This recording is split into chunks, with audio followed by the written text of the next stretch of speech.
Please like and subscribe my videos and see us. मैं संजीत कुमार आपका episode 78 में स्वागत करता हूं।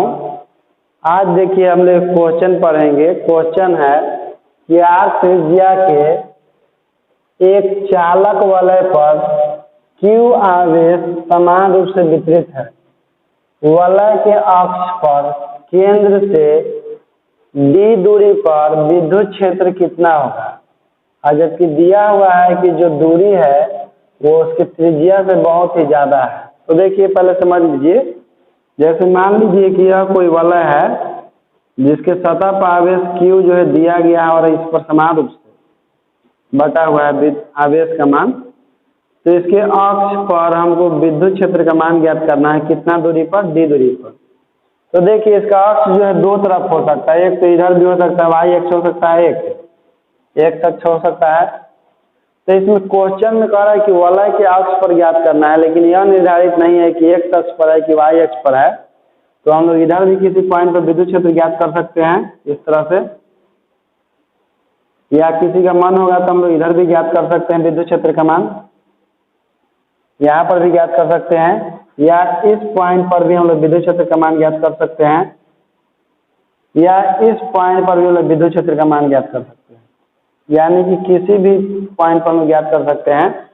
एक्स अक्ष के पॉजिटिव डायरेक्शन में भी आप ज्ञात कर सकते हैं विद्युत क्षेत्र, वाई अक्ष के पॉजिटिव डायरेक्शन में भी, और एक्स अक्ष के नेगेटिव डायरेक्शन में भी ज्ञात कर सकते हैं, और वाई अक्ष के नेगेटिव डायरेक्शन में भी ज्ञात कर सकते हैं। लेकिन इसके वलय के अक्ष पर ही विद्युत क्षेत्र का मान ज्ञात करना है। कितना दूरी पर? तो r दूरी पर। r दूरी पर नहीं, इसका त्रिज्या r है और इसके केंद्र से दूरी कितना है? d है। तो d दूरी पर हम ज्ञात कर सकते हैं। इधर भी चाहेंगे तो d दूरी पर ज्ञात कर सकते हैं, इधर भी और इधर भी। तो आप डायग्राम किसी तरह से बना सकते हैं। तो चलिए हम एक कोई डायग्राम बना देते हैं जिसमें यह हमको वलय के अक्ष पर ज्ञात करना है विद्युत क्षेत्र का मान। तो सबसे पहले क्या करते हैं कि हम लोग एक वलय बनाते हैं।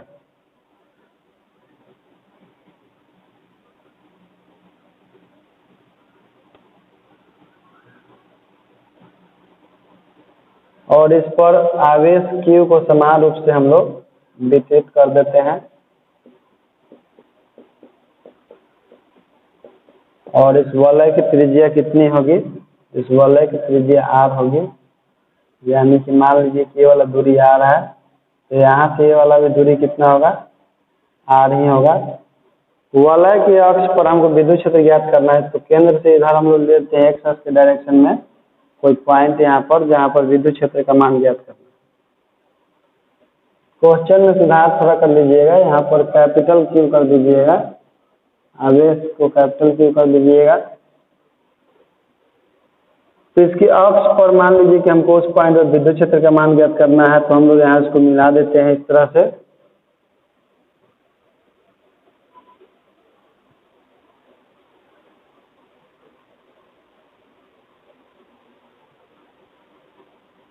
यहाँ नाम दे दीजिए A, यहाँ पर पॉइंट दे दीजिए B।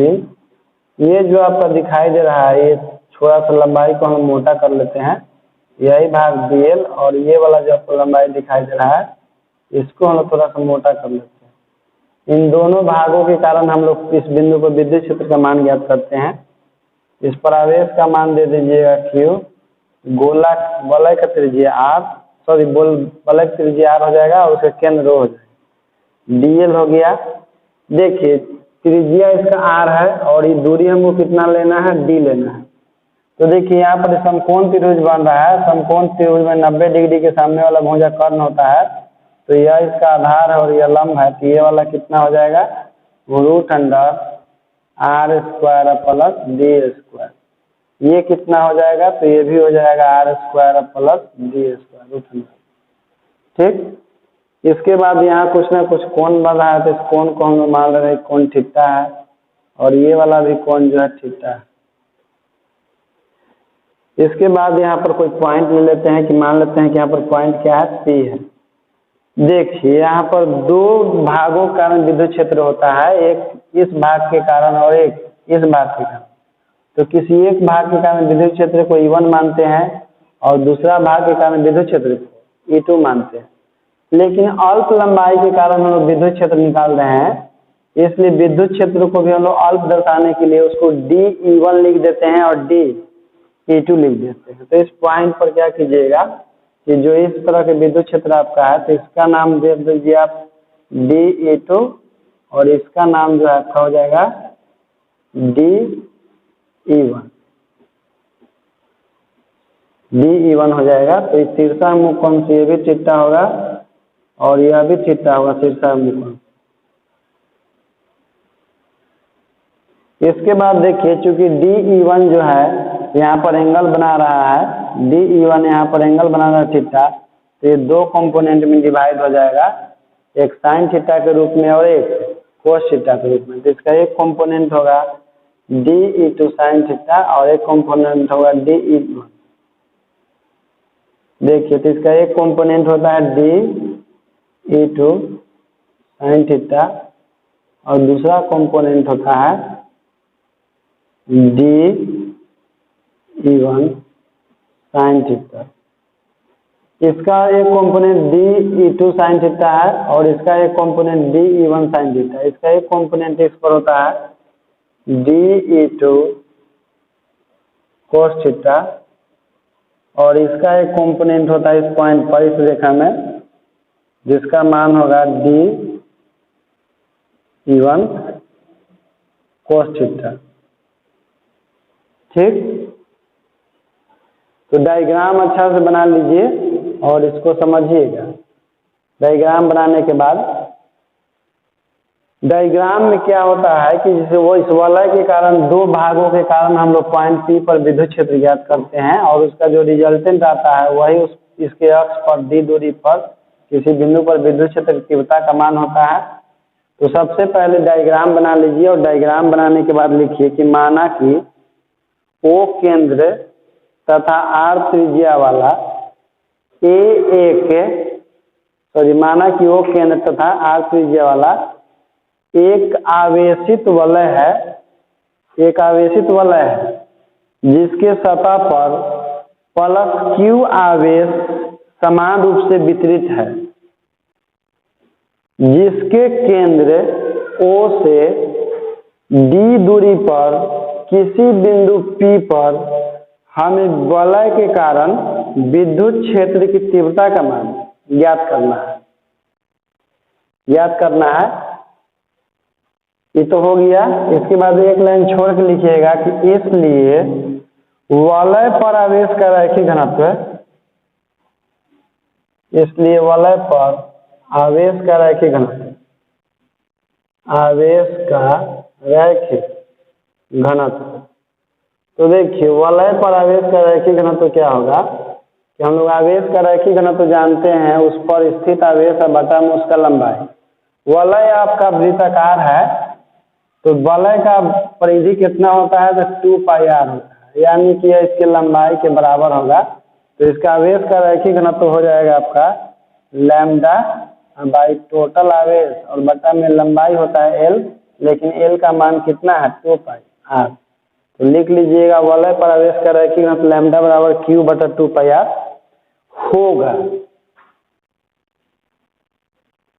होगा।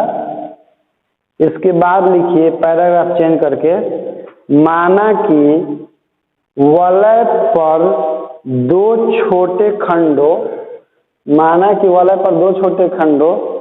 A और B के प्रत्येक की लंबाई dl है। वलय के दो छोटे खंडों A और B में प्रत्येक की लंबाई dl है। देखिए एक भाग जो इसका d लंबाई है और इसका भाग dl है। इसके बाद एक लाइन छोड़ के लिखिए इसलिए का साइन देकर, इसलिए अक्ष पर केंद्र O से D दूरी पर स्थित बिंदु P पर इन दोनों छोटे खंडों के कारण उत्पन्न विद्युत क्षेत्र की तीव्रता क्रमशः DE1 तथा DE2 होगा। तो देखिए DE1 DE2 होगा, यानी कि भाग बी के कारण बी और भाग ए के कारण बी। तो सबसे पहले हम किसी एक भाग के कारण उस पॉइंट पर विद्युत क्षेत्र का मान लिखते हैं। तो देखिए मान लेते हैं कि उसके एक भाग का विद्युत क्षेत्र जो है DE1 है, और इसका मान कितना होगा, तो 1/4 पाई एप्सिलॉन नॉट और डेल क्यू बटा में दोनों के बीच के दूरी का स्क्वायर। अब कहिए यहाँ डेल क्यू क्यों लिखे हैं, तो देखिए इस पूरे वलय पर आवेश का मान क्यू है, तो इसके एक छोटा सा लंबाई dl है, तो छोटा सा लंबाई dl पर टोटल आवेश तो नहीं हो सकता है, इस आवेश का छोटा हिस्सा होगा, और किसी आवेश के कारण उससे r दूरी पर विद्युत क्षेत्र का मान जो है 1/4 पाई एप्सिलॉन नॉट आवेश बटा में आवेश से उस बिंदु के बीच की दूरी होती है। तो dl लंबाई पर आवेश का मान है डेल क्यू, और dl से बिंदु P के बीच की दूरी कितना है, √r² प्लस d², और उसका स्क्वायर होता है, यानी कि हम क्या लिखेंगे, √r² प्लस d² का स्क्वायर। तो देखिए था ये क्या हो जाएगा, DE1 बराबर 1/4 pi epsilon naught del q बटा में r² प्लस d², क्योंकि रूट का हम लोग स्क्वायर करते हैं तो रूट समाप्त हो जाता है। इसके बाद देखिए हम लोग क्या करते हैं इसमें कि 1/4 पाई एप्सिलॉन नॉट, देखिए डेल क्यू जो है, देखिए छोटा सा लंबाई इसका dl है और छोटा सा लंबाई पर आवेश का मान कितना है, डेल क्यू है। तो देखिए लैम्डा बराबर क्या होता है, डेल क्यू और बाई डेल एल। इससे हम लोग डेल क्यू का मान निकाले तो कितना हो जाएगा, लैम्डा इंटू डेल एल हो जाएगा, ये सॉरी डीएल है ना, छोटा सा भाग है डीएल, यहाँ क्या लिखेंगे डीएल, तो ये हो जाएगा आपका डीएल। तो देखिए यहाँ पर हम लोग वैल्यू पुट कर सकते हैं क्यू का कितना, लैम्डा इंटू डीएल, और दोनों के बीच का दूरी कितना है, r² d²। यहाँ पर कारण लिख लीजिएगा ब्रैकेट में कि लैम्डा बराबर कितना होता है, डेल क्यू बटा में डीएल। इसी से हम लोग डेल क्यू का मान यहाँ पुट करते हैं, लैम्डा इंटू डेल एल। ये तो भाग ए के कारण पॉइंट सी पर विद्युत क्षेत्र का मान था E1। अब देखिए इसके बाद लिखिए तथा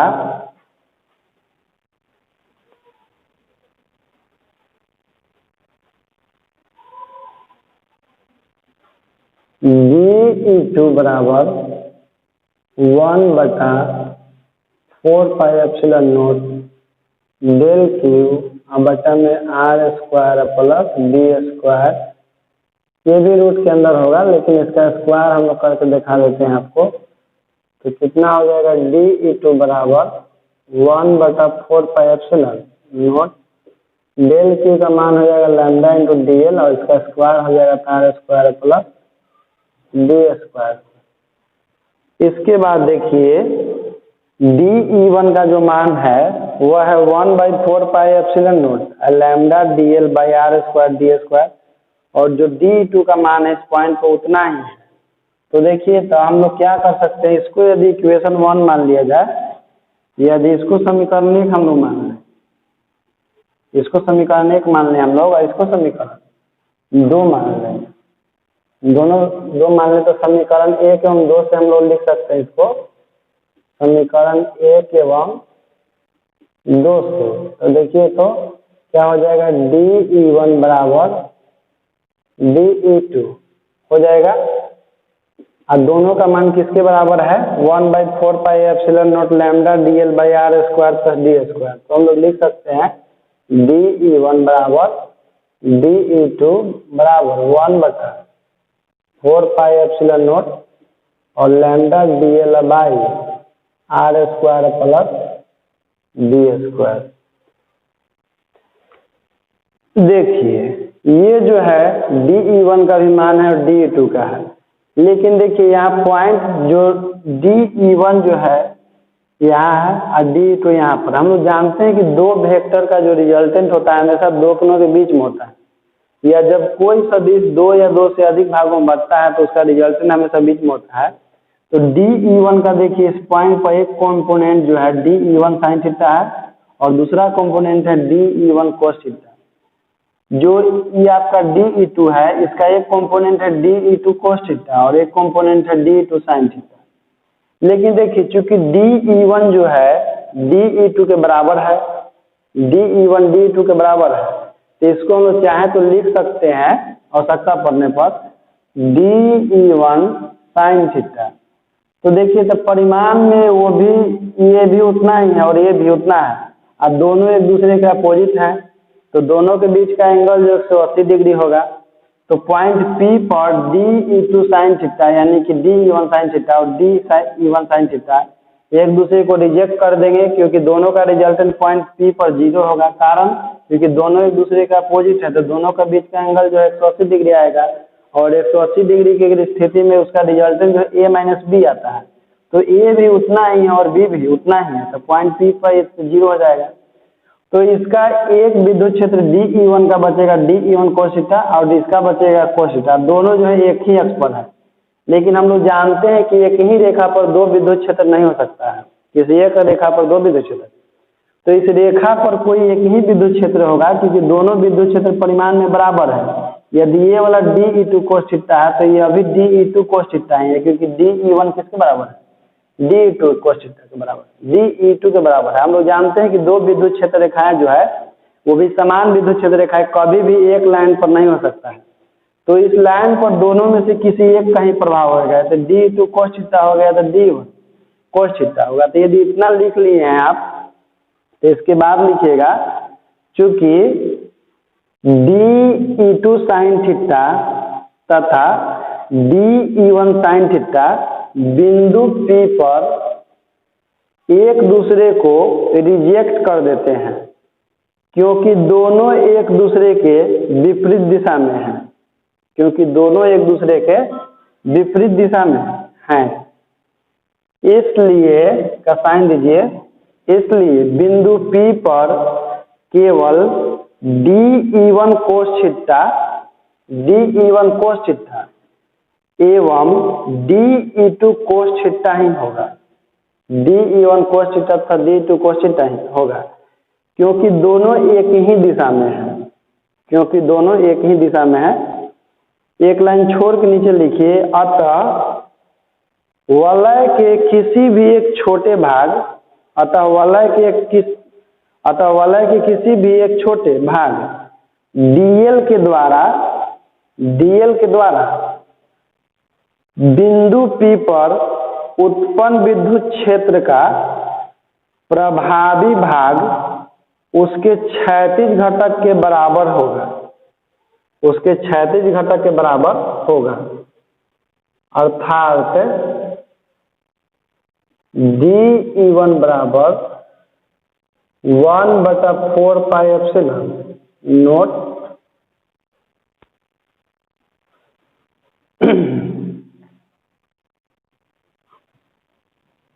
इसको ऐसे लिख सकते हैं, अर्थात DE बराबर DE1 cos थीटा।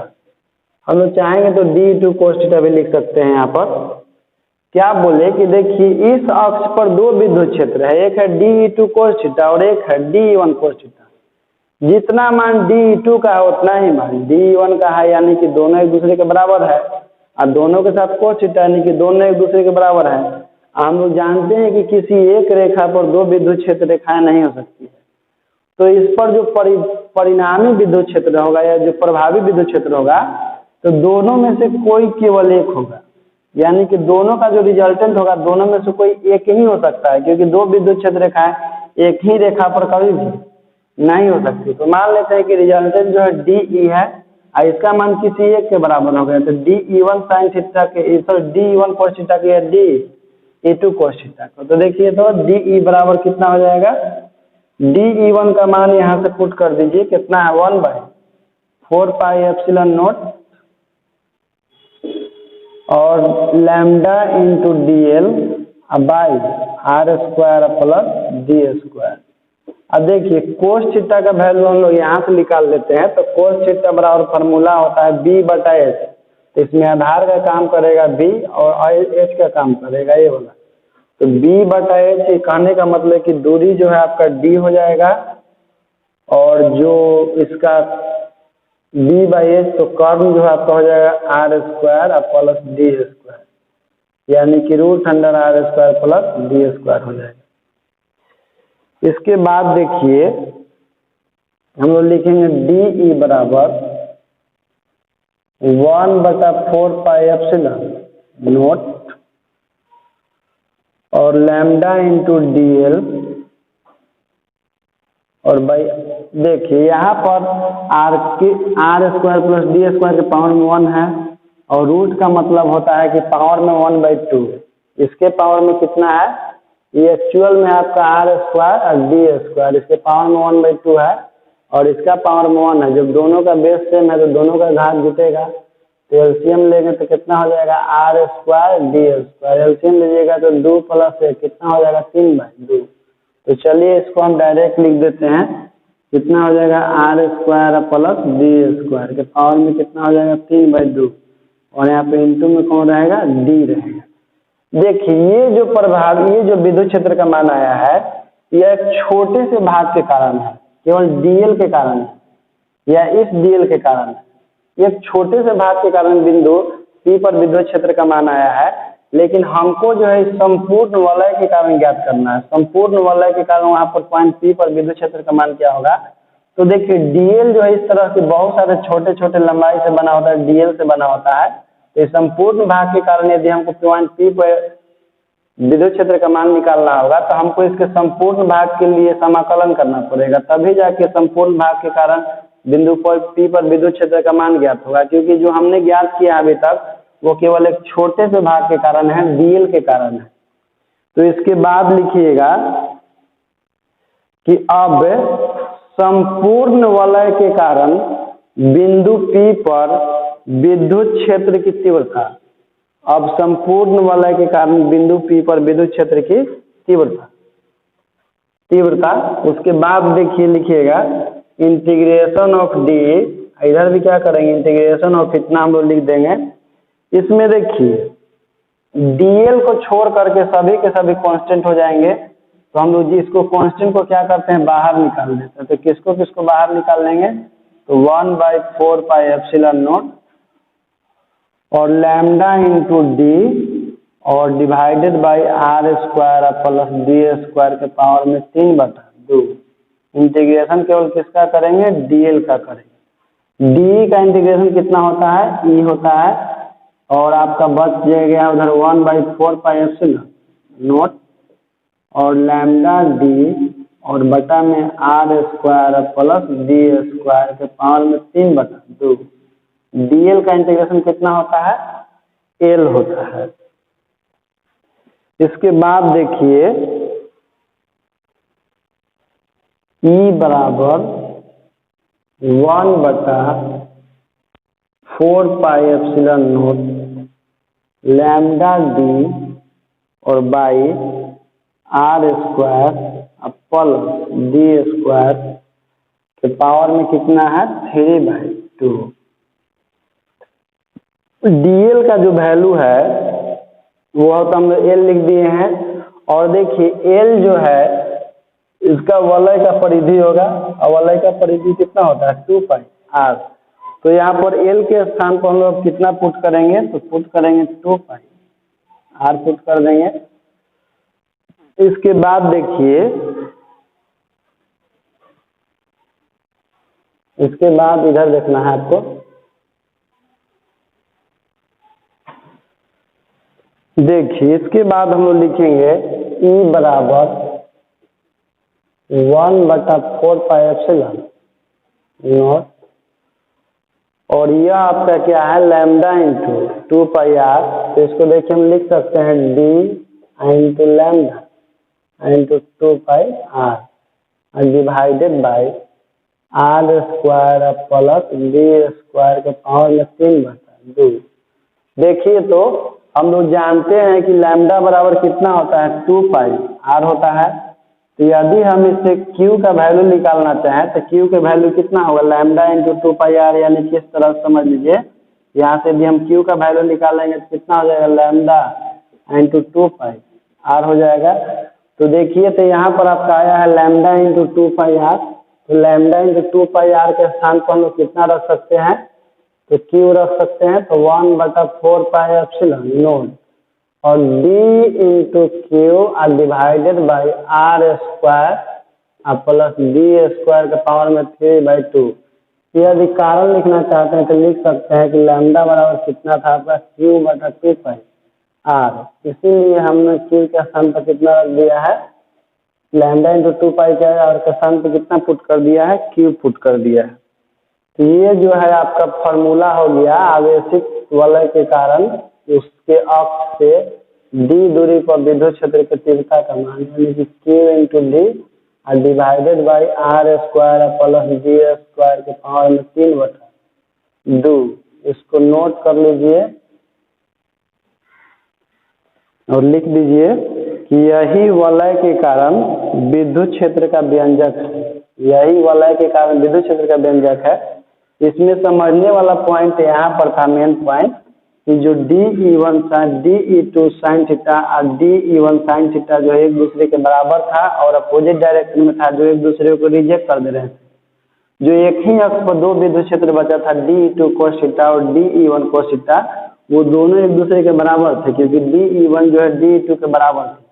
और हम लोग जानते हैं कि दो एक समान विद्युत क्षेत्र रेखाएं जो है एक अक्ष पर नहीं हो सकती है, इसलिए दोनों में से कोई एक ही वहां पर प्रभावी होगा इस अक्ष पर, या तो DE2 cos थीटा होगा या तो DE1 cos थीटा। इसलिए रिजल्टेंट जो विद्युत क्षेत्र होगा वो किसी एक ही के बराबर होगा, DE1 cos थीटा के या DE2 cos थीटा के। इसलिए रिजल्टेंट DE बराबर लिख दिए हैं, लेकिन ये छोटे से भाग के कारण आया था DE, तो छोटे से भाग के कारण आया था इतना विद्युत क्षेत्र का मान। हम लोग पूरा भाग के कारण निकालने के लिए उसका समाकलन कर दिए, एल का मान 2 पाई आर आया, तो आया आपका देखिए यहाँ पर लैम्डा इंटू 2 पाई आर का वैल्यू वहाँ पर क्यूब पुट कर दिए और हमारा विद्युत क्षेत्र का व्यंजक ज्ञात हो गया।